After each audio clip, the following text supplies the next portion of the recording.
Let's dive right into the most explosive MMA news of the week, and trust me, it's packed with drama, big names, and a lot of frustration. We're starting with a firestorm involving none other than Jon Jones, yes, the UFC legend. And this time, it's not about a fight, it's about the title belt and the massive chaos surrounding it. So here's what happened. Former UFC middleweight champ Robert Whittaker just couldn't stay silent any longer. He's furious and confused about why Jon Jones still holds the heavyweight title, even though he hasn't been active for months due to injury. No update, no fight, no nothing. During an episode of the MMA Arcade podcast, Rob sounded done. He said, honestly, who cares anymore? And it wasn't sarcastic, he genuinely meant it. It's like he's completely given up on waiting. He compared it to waiting for a video game that never releases. You know, like Elder Scrolls 6?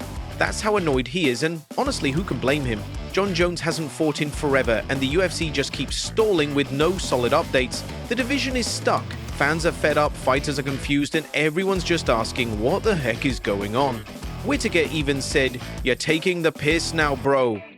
That's Australian for, "You're kidding me, right?" He's beyond frustrated, and it's becoming a big topic across the MMA world.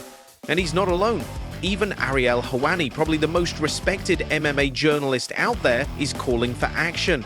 Ariel pointed out something huge. There's now an online petition demanding that the UFC strip Jon Jones of his title. And it's not just a few angry fans, it has over 115,000 signatures. That's massive. Let that sink in. Over 115,000 people are fed up with waiting. They want action, they want the division to move forward. But here's where it gets even more confusing. Apparently Jon Jones has already told the UFC that he doesn't want to fight interim champ Tom Aspinall. Not now, maybe not ever. So why is the UFC still keeping things frozen? Why hasn't the interim title been elevated? Why isn't there a unification bout scheduled? If Jon Jones has already stepped back, why are we all still sitting in limbo? Ariel put it perfectly. He said this isn't on Jon anymore. Strip him, let's move on. Nobody is benefiting from this. And he's right, the heavyweight division is stuck and something needs to change. To make things worse, fans were teased recently with a big announcement from Tom Aspinall. Everyone thought it was about a title fight. Nope.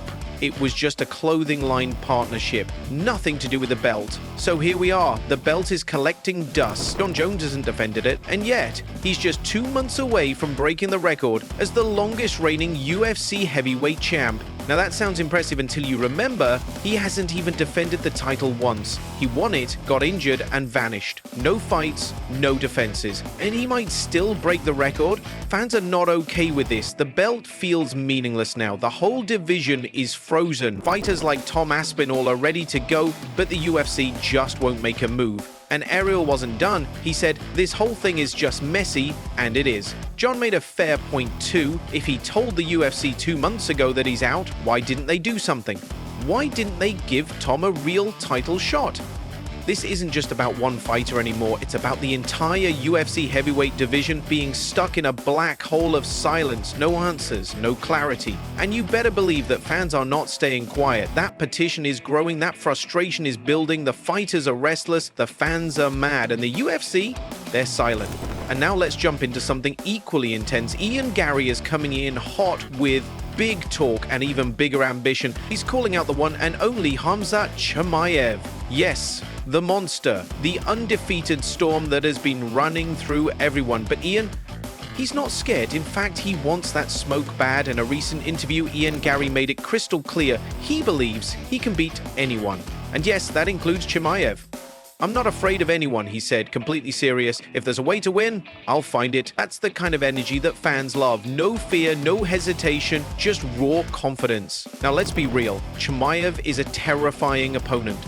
He's explosive, aggressive, and relentless. But Ian is built different. He said it himself. "I think Khamzat is phenomenal, but he's never fought someone like me." He believes he brings something new.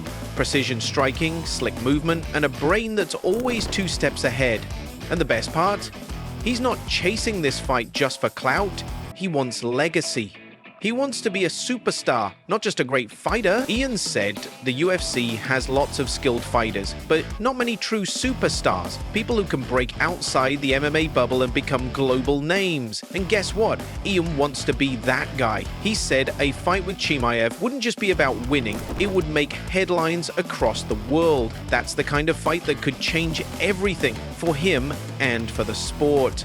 Imagine the build-up. Two undefeated beasts, one explosive fight. Fans would lose it. Now, will it actually happen? That's the big question. Both fighters are on different paths right now, and UFC matchmaking isn't always quick to give fans what they want.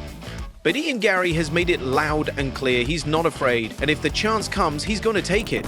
If this fight ever happens, it could be one of the most talked about matchups of the year. Now, speaking of fighters who aren't backing down, let's talk about Merab Dvalishvili. Merab recently became the new UFC bantamweight champ, but guess what? He says his life hasn't really changed all that much. He told reporters, "People respect me more now, but deep down I'm still the same guy, same friends, same team, same hunger." And honestly, it's refreshing to hear that, a champion who stays grounded, rare. Merab said, "I'm even more humble now, more focused. This belt isn't just a prize, it's a responsibility. I have to work even harder now." He knows what comes next, defending that belt.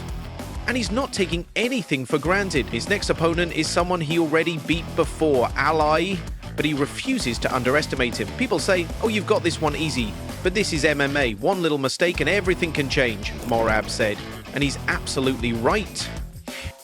That mindset, never getting too comfortable, is exactly what makes him so dangerous, he added with a smile. "Yeah, life's good, more money, more respect, but I still train like I haven't won anything yet." Merab's story is one of discipline, hard work, and humility, and whether you love him or not, you've got to respect him. He ended the interview by saying, "This sport gave me everything. Discipline, friends, purpose. I love it. The belt is just a bonus. The journey means more." Now that is the heart of a champion. And now for something spicy. Tony Ferguson is back with a bomb of a proposal. He wants to coach the Ultimate Fighter, but not alone. He wants to coach opposite his old rival, Khabib Nurmagomedov. Yes, you heard that right. The rivalry that never got to explode in the octagon might finally get a second chance. On TV, Tony said in an interview with Helen Yee, "I'd 100% take that opportunity. Khabib, he's still a knucklehead, still fat, still wears that hat. I'd love to clean the mats with it."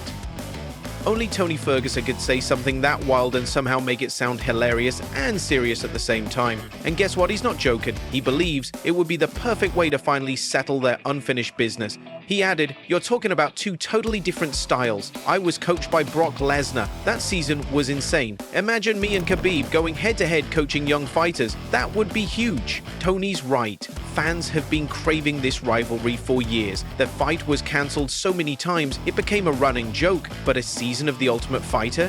That could finally give us what we've all been waiting for. Tony Ferguson didn't just stop at calling out Khabib. He compared him to Islam Makhachev too. And he didn't hold back. "Honestly, I think Islam's the better grappler," Tony said. "He's faster, more aggressive. Khabib's style is slower and more methodical." Tony even believes Islam could thrive at 170 pounds and praised fighters like Ilia Topuria for making bold moves between divisions. "When you've got 4 title defenses, it's time to build a legacy," he added. Classic Tony, always thinking ahead. And of course, he couldn't resist a jab.